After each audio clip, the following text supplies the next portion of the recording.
A Segunda Guerra Mundial atingira seu pico de intensidade no Pacífico. Após anos de combate feroz, o Japão enfrentava uma situação cada vez mais desesperadora, cercado por forças aliadas que avançavam inexoravelmente.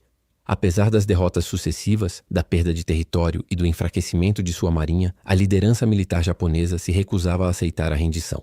Aqueles que governavam Tóquio alimentavam uma esperança quase irracional de vitória, acreditando que conseguiriam infligir perdas tão altas aos americanos que os levassem a negociar a paz em termos mais favoráveis. Do outro lado do Oceano Pacífico, em Washington, o presidente Harry Truman enfrentava uma decisão de proporções inimagináveis. Os generais americanos estimavam que uma invasão terrestre do território japonês custaria aproximadamente 1 milhão de vidas de soldados americanos. Semanas de batalha corpo a corpo em cada ilha, cada rua, cada edifício. A população civil também sofreria horrivelmente. O tempo pressionava e a urgência de terminar a guerra consumia os pensamentos dos líderes políticos e militares. Enquanto isso, em laboratórios secretos espalhados pelos Estados Unidos, cientistas trabalhavam desesperadamente em algo que mudaria para sempre o curso da história. O Projeto Manhattan era uma corrida contra o tempo, motivada por um medo que assombrava cada físico envolvido: a possibilidade de que a Alemanha nazista conseguisse desenvolver a bomba atômica primeiro.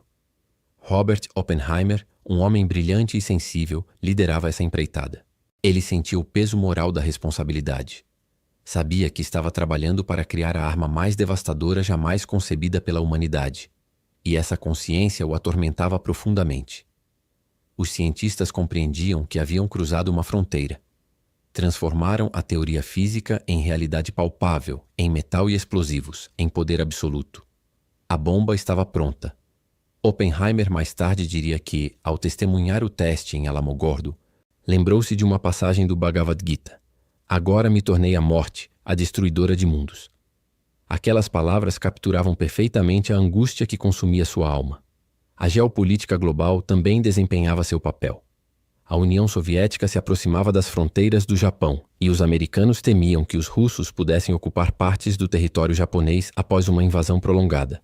Havia urgência em terminar a guerra antes que Moscou se tornasse um ator ainda mais dominante no Oriente.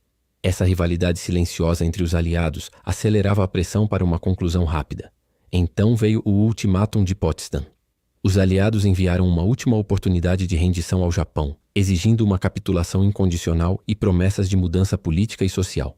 A resposta do governo japonês foi mokusatsu, uma palavra que significava tanto ignorar quanto rejeitar. A liderança militar mantinha a esperança de que um golpe bem colocado contra a frota americana convenceria os inimigos a negociar. Essa recusa selaria o destino de uma cidade que ainda dormia, desconhecendo completamente o que o futuro lhe reservava. Em Washington, a escolha final foi feita nos corredores do poder. Hiroshima foi selecionada como alvo. A cidade era um centro militar importante, mas seus civis ignoravam completamente a morte que desceria do céu. O B-29 Enola Gay, batizado assim em homenagem à mãe do piloto, foi preparado meticulosamente. A arma chamada Little Boy foi cuidadosamente carregada em seu compartimento de bomba. Tudo estava pronto para o momento que dividiria a história em antes e depois. Antes de continuarmos, inscreva-se no canal e conte nos comentários de onde você está nos assistindo.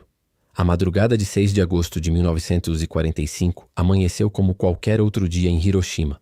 A cidade despertava lentamente, seus cidadãos ignorando completamente o que o horizonte traria. Mulheres saíam de suas casas para ir ao trabalho nas fábricas de munição. Homens caminhavam pelas ruas em direção às suas rotinas. Crianças se preparavam para a escola. Havia uma certa normalidade, quase uma falsidade tranquila que pairava sobre as ruas e vielas. O calor do verão prometia ser intenso naquele dia, e muitos já se queixavam do incômodo antes mesmo da manhã avançar. Ninguém podia imaginar que seriam os últimos momentos da vida tal como a conheciam. No ar, navegando em altitude segura, o B-29 Enola Gay cortava o céu em direção ao seu destino fatal. A tripulação trabalhou com precisão militar, movimentos calculados e vozes baixas pelo rádio. O piloto, Paul Tibbets, mantinha o curso firme enquanto seu coração acelerava. Sabia que carregava algo além de qualquer bomba convencional jamais lançada. Sabia que participava de algo que marcaria a história para sempre. Os minutos finais antes do lançamento foram preenchidos por uma tensão quase insuportável. Às 8h15 da manhã, a escotilha se abriu. A bomba chamada Little Boy caiu livre do compartimento do avião, começando sua jornada de 44 segundos rumo ao solo. Durante esses segundos, a criatura metálica caía em direção à cidade abaixo. Nenhuma sirene foi acionada. Nenhum aviso foi dado. A população de Hiroshima continuava seus afazeres, completamente inconsciente da morte que descia dos céus. Então veio a detonação. Uma luz branca, tão intensa que ofuscou a visão de pessoas a quilômetros de distância, explorou no ar. Não era fogo comum. Não era o brilho ordinário de uma explosão tradicional. Era algo além da compreensão humana, um fenômeno que a natureza raramente produz. Aquela luz branca eclipsou o sol de agosto naquele instante preciso. Pessoas que estavam de costas foram queimadas apenas pela radiação térmica. Suas roupas se incendiaram contra suas peles. Aqueles que olharam para cima ficaram cegos instantaneamente, mas apenas por alguns segundos, pois seus olhos foram literalmente cozidos dentro das órbitas. A temperatura no epicentro atingiu 4.000 graus Celsius.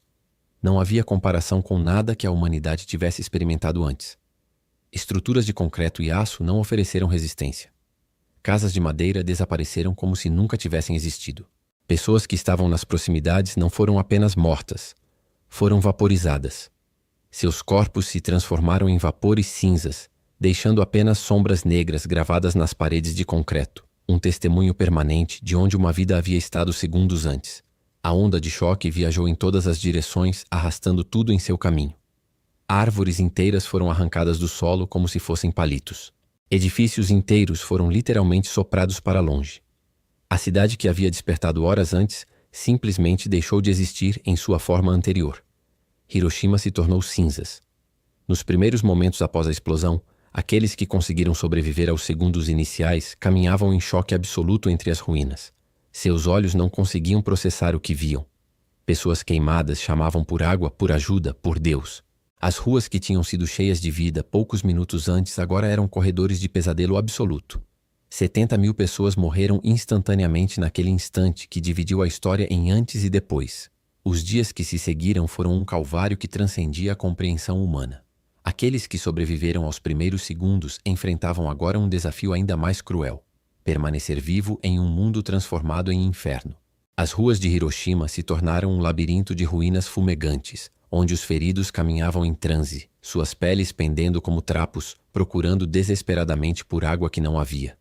Os poços foram poluídos com cinzas e corpos. As reservas de comida desapareceram nas chamas. Não havia abrigo, não havia medicamentos, não havia esperança visível no horizonte cinzento e desolado. A radiação que permanecia invisível no ar começou seu trabalho silencioso e implacável. Pessoas que não haviam sido feridas pela explosão inicial começaram a desenvolver sintomas estranhos e aterradores. Náuseas violentas, sangramento dos olhos e gengivas, perda de cabelo que saía em mechas quando tocavam a cabeça. Era como se a própria vida estivesse sendo extraída de seus corpos de dentro para fora. A síndrome aguda da radiação transformou o sofrimento em algo que se estendia além dos momentos iniciais, prolongando a agonia por semanas e meses. Aqueles que pareciam ter tido sorte logo descobriam que a sorte era apenas uma ilusão transitória. 70.000 pessoas adicionais morreram nos dias e semanas seguintes, expandindo o número de vítimas para algo que a mente humana mal conseguia compreender. Enquanto isso, em Washington, o presidente Harry Truman anunciava ao mundo que os Estados Unidos havia utilizado uma arma completamente revolucionária. Sua mensagem foi breve, descrevendo a bomba atômica em termos quase abstratos, como se fosse simplesmente um avanço tecnológico a ser celebrado. A comunidade internacional recebeu a notícia com choque profundo. Alguns celebravam o que acreditavam ser o fim da guerra iminente. Outros sentiram um formigamento de horror ao compreender plenamente as implicações do que havia acontecido. Questões morais que antes eram teóricas agora se tornavam visceralmente reais. Apenas 3 dias depois, em 9 de agosto de 1945, outra nuvem em forma de cogumelo subiu sobre o Japão, desta vez acima de Nagasaki. A segunda bomba atômica caiu como um raio, e a história se repetiu em escala igualmente apocalíptica. O Japão, incapaz de absorver a realidade de 2 cidades destruídas em 3 dias, anunciou sua rendição em 15 de agosto. A guerra no Pacífico havia terminado. O conflito global estava chegando ao fim. Mas para Hiroshima e Nagasaki, o término da guerra significava apenas que o bombardeio cessaria. A verdadeira luta pela sobrevivência mal havia começado. Hiroshima se reconstruiu ao longo dos anos seguintes, mas não como a cidade que havia sido. Tornou-se algo diferente. Algo marcado permanentemente pela tragédia. Os sobreviventes, conhecidos como Hibakusha, carregavam as cicatrizes físicas e emocionais eternamente. Muitos dedicaram suas vidas a testemunhar, a contar suas histórias, a garantir que o mundo nunca esquecesse. Seus relatos se tornaram documentos históricos vivos, vozes que ecoavam através das décadas, recusando-se a permitir que a humanidade ignorasse o que havia acontecido. Um memorial foi erguido no coração da cidade reconstruída. Milhões de pessoas peregrinaram até ele ao longo dos anos, vindo de todas as partes do mundo. O monumento se tornou um santuário de consciência humana, um lugar onde a reflexão profunda sobre o custo da guerra poderia finalmente ocorrer. E uma pergunta permaneceu ecoando através do tempo, sem uma resposta definitiva que satisfizesse completamente ninguém. Foi necessário lançar as bombas. Poderia o fim da guerra ter sido alcançado de outra forma? Essa questão moral continua assombrando a humanidade até este dia, um legado que Hiroshima deixou para o mundo refletir eternamente.